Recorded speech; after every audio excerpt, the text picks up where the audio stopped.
I attended the last public lecture. It was about the movement of entropy and movement of time, about a forward constant time.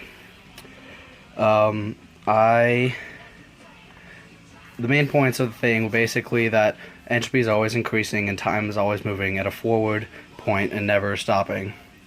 And one thing I found the most interesting was when he talked about the universe and the progression of how it worked. So in the beginning there was the Big Bang. Then it was still too hot for any major atoms to form or compounds. Then from there it moved on to slowly small particles coming together. After that, the planets were forming, and stars and suns and life. And what was the most interesting part was how he talked about the future and how it's going to progress. And after the planets and stars forming, they all start to slowly die off. All the stars start to burn out, run out of fuel.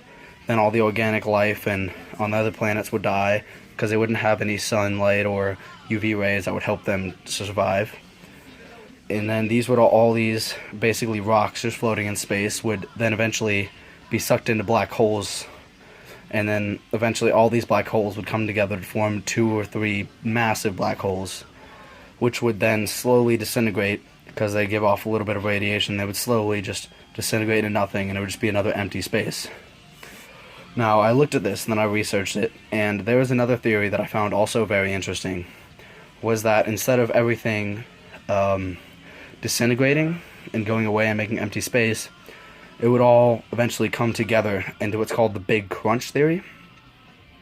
And this Big Crunch would basically form another Lem atom, and that atom would then create another Big Bang, which means our universe is in a constant cycle of Big Crunch and Big Bang, goes through the whole cycle and then crunches again, another Big Bang. And I found this very interesting because that's something no one really think of, and it was pretty interesting to me.